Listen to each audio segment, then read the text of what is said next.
Morning, everybody. As always, my kitchen sink and area is full of plants. It's just part of my life. I'm getting ready to.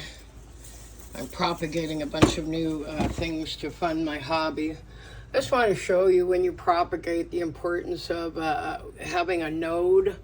So I cut these first. It's really important that when you propagate, you have a node, and that is a area where you see the leaves come out of. And let's see if I can get a better view of it. There we go. And so you have to cut just above. You can already see something else coming out of there. Let me back up a little. We're having a problem with my camera today. Uh-oh. Okay, I'm not sure what's going on here. Let's try that. Okay. It's really important that you have a node and a piece of stem. The piece of stem has to have a node, and that's where you'll see an interruption. And I cut just one of these off. It may be a little damaged, but that's okay because the new plant's going to come out of here. So I cut like 5 or 6 of those. I use all sorts of containers. When I propagate, I use jars. I really like to use, and I don't have any here right this second, I really like to use the caps of liquid laundry detergent because they're ideal. They're not too open. They're shallow enough. But the trick is don't let the water go below where you're rooting, okay? So these are Creeping Charlie. One of my favorites. I ordered like 6 or 7 starts 2-3 months ago. Rooted the plant, just going crazy.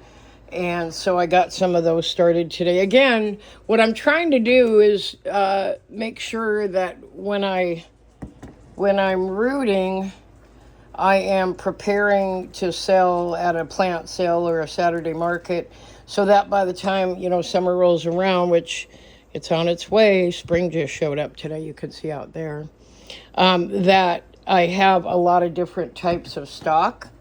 So obviously this is a type of begonia. So is this one. This is called a polka dot begonia. And, people love to buy little plants because they turn them into big plants. This one had some blooms on it today. I had to remove those because I don't want them sucking the energy out of the rooting process. But this particular jar is just not shallow enough because they're barely staying in there. And once the water dips down in a day or two, if I don't notice it, then I will lose the start, okay? So that's a mini begonia. I don't know the true name of it right now. Here's a few more. This is a different type of begonia I have. Oh, by the way, I should tell you about these. I love saving my peanut butter caps, and they're all over my house. There's one down there. I use them to put under the pot so that when they do drip water, or if I have a pot with a hole in it, it's a catch-all. So I have some of these that I previously had been rooting. They're already rooting in there, and then I added these today. So I'll have a lot of little plants. And then I just, use them to make sure that I don't have a huge mess. This is one of my, you can see the light. This is one of my little growing stands. I paid like $16 for 2 more that I have. This one was given to me as a gift, and I really like it. Does it say right there? No, it doesn't. It's on the other end. But it's a composite. So because it's a composite, it's not going to rot in any way. It's kind of plastic, but yet a little bit different. Here's some more different types of starts I got a few more of those in there. I had to do some experimenting because I had never rooted these. And I had never rooted, let me turn that around there, hang on. I'd never rooted these before because I didn't know how to root them. They all come from one main stem. And the trick was that all you need is the cutting. Check this out. Is that incredible or what? That's now a plant. And what happened is I just rooted the end of that single little stem off, and now I have a whole new plant. Okay? So, not sure what's going on with my camera today, people. I'm sorry. So you'll see that that was underwater. That's ready to go in soil today. So I'm going to set that right here because, you know, I'm in my kitchen sink like always. That was an experiment in order to see how that particular plant rooted. You might have to run that experiment, and it did exceptionally well, and I got a whole new plant. So I just cut a bunch more of those today, and they are also in here, along with some green ones right here. I just cut these. So now I know how to root those. I know how to make mini plants from those. Every plant is different. You really need a node usually, but sometimes they'll root in unusual ways. It has to be an area. That's a brand new plant I just bought. That's a tropical.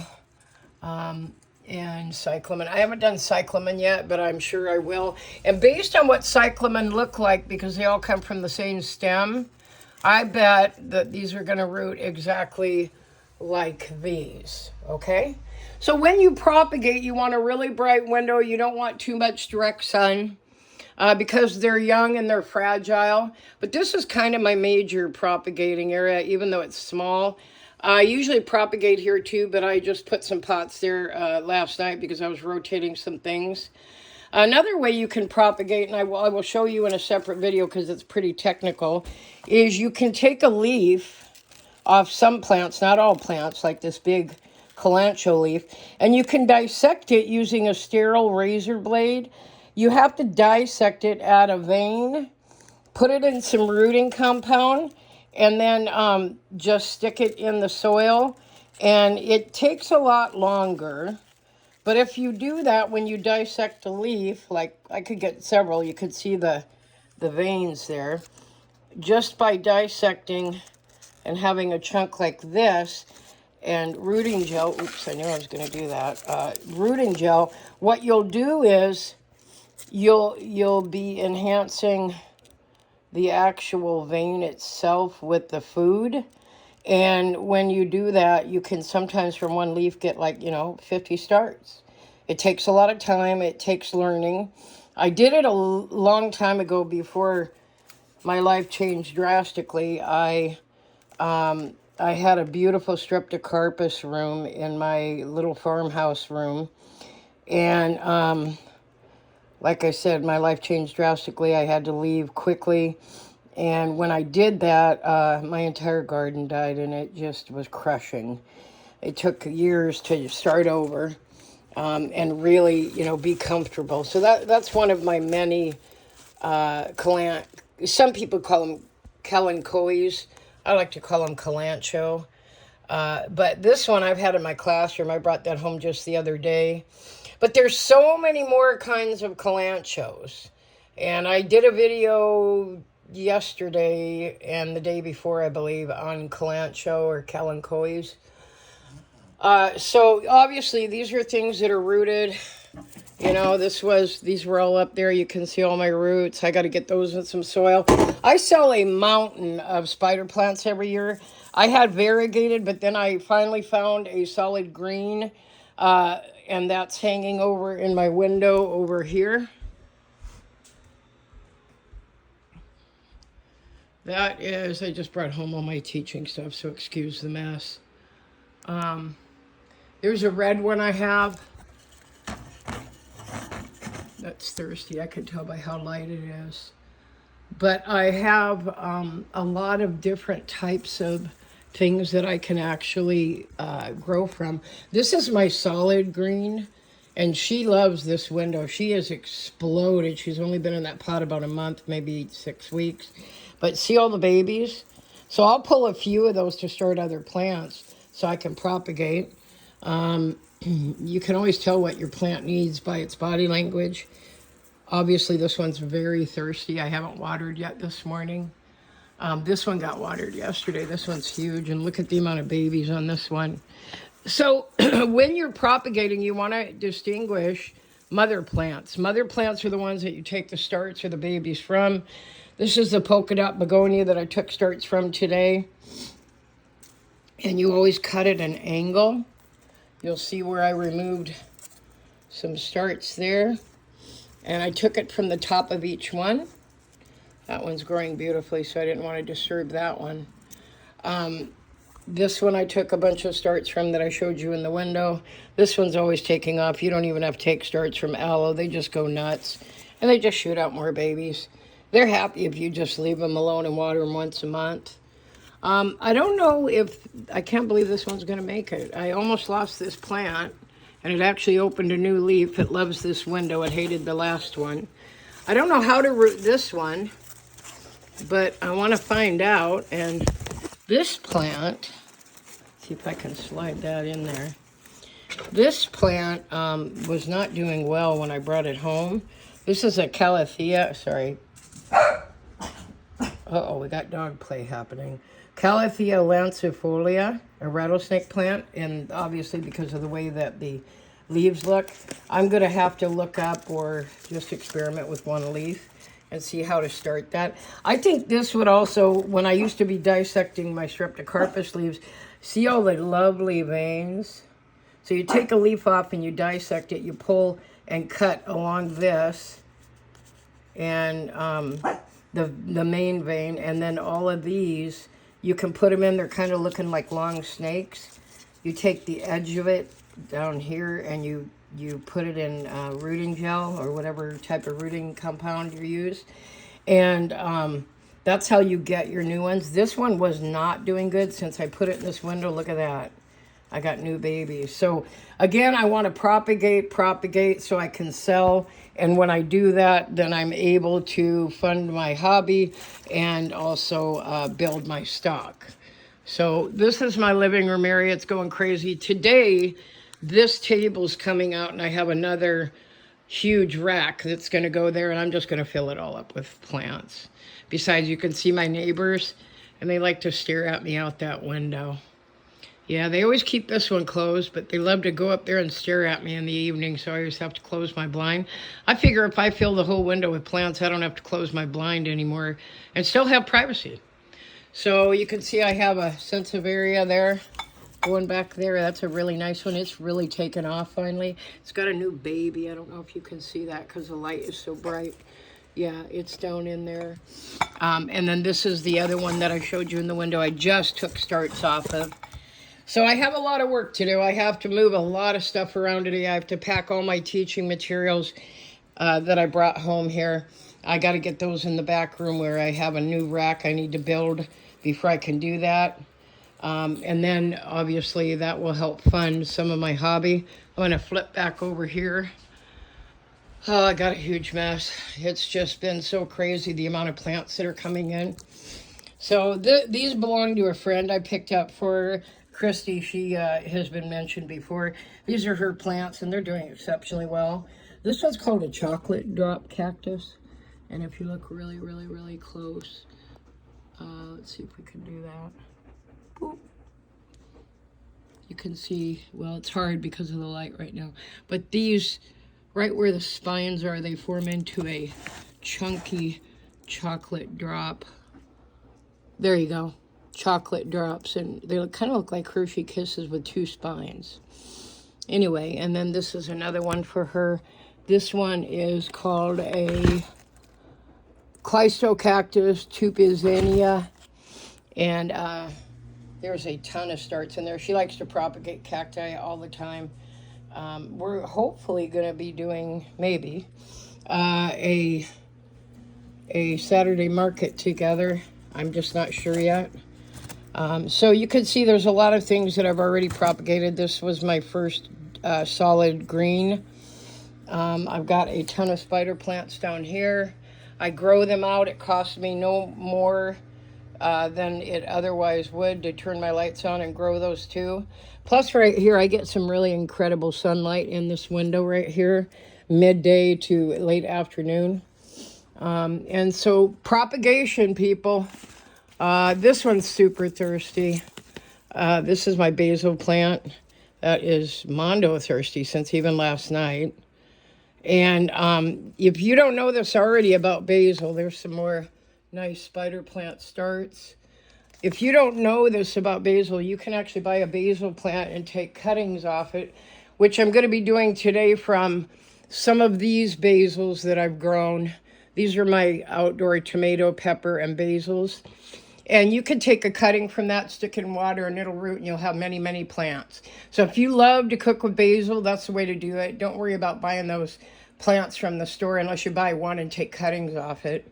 But cuttings are the way to really propagate. Now, some things you can't propagate that way. For instance, aloes and what's that one? Oh, I forgot. That's one of my Haworthias. The start has to come up under the soil off the main plant. And I know that for sure because I tried it and it did not work. And then the other day I had to cut this off of this beauty right here because it was just ugly. So I cut that off knowing that they have to come up from under the soil. There you go. That's a better view.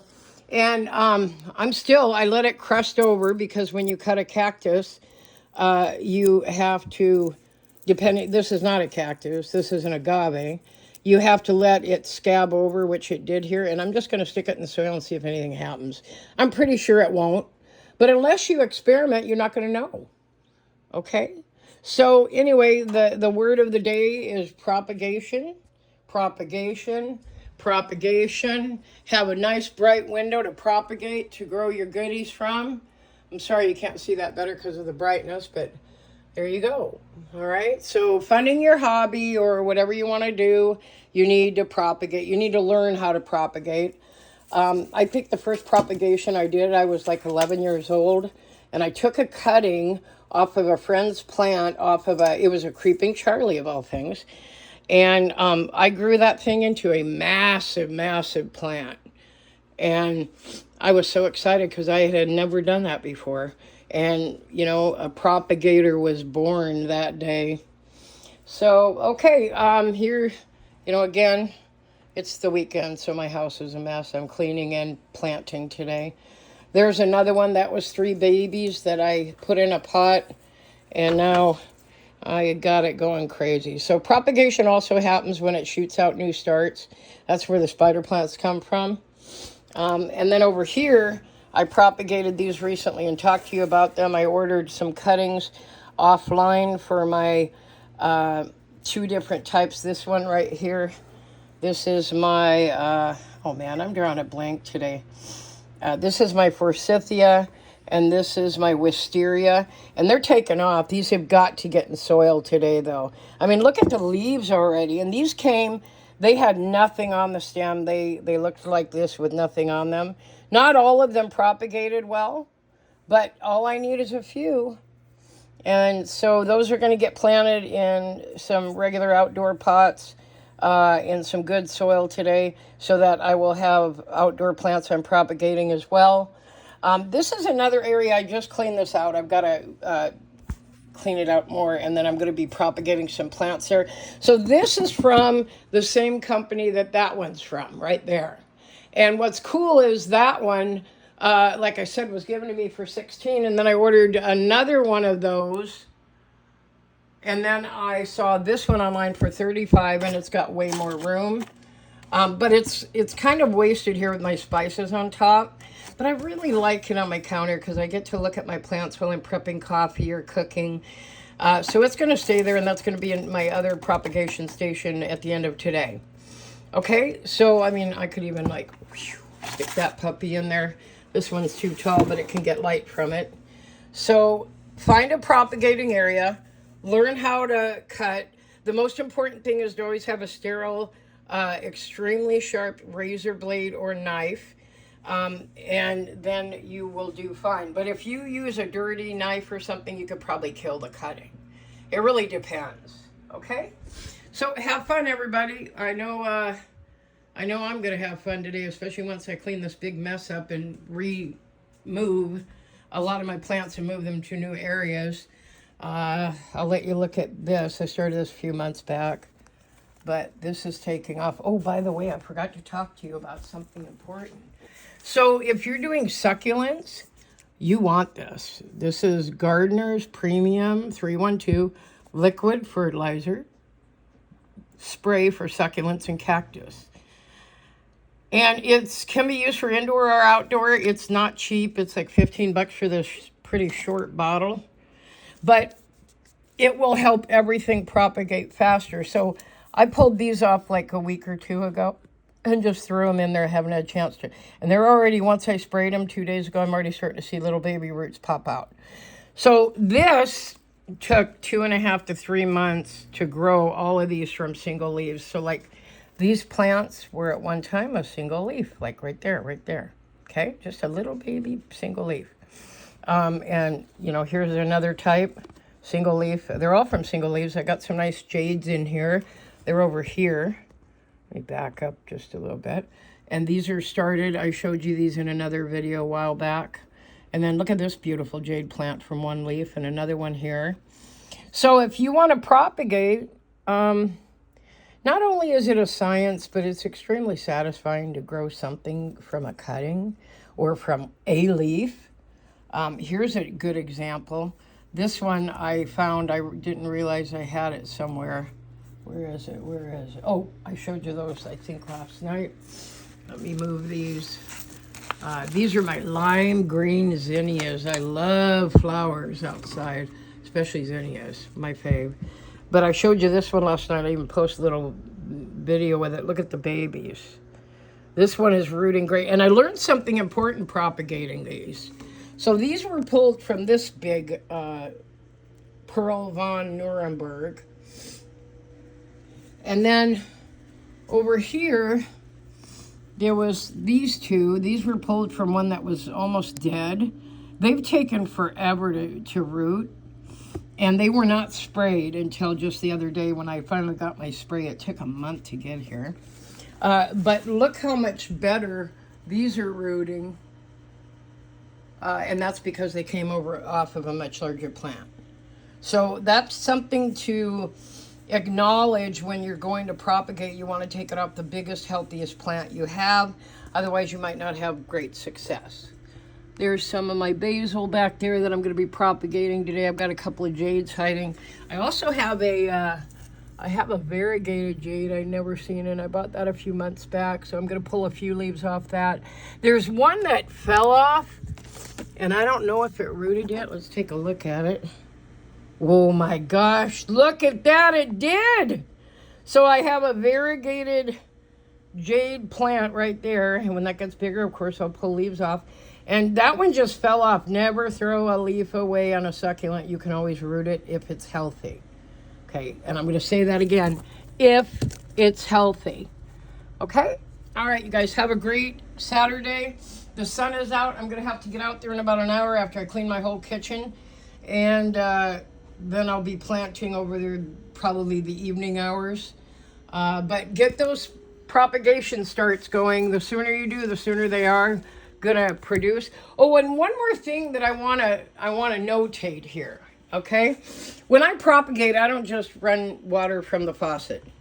I run water into my lovely Hamilton Beach. I use this thing so loyally all day long. I boil water in here. I boiled some this morning after my coffee was already made.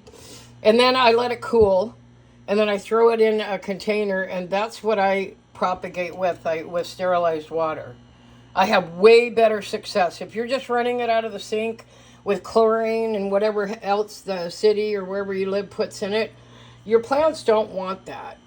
So I sterilize my water, I fill these up, and then I fill up my little containers, and that's how I propagate. And I have better luck.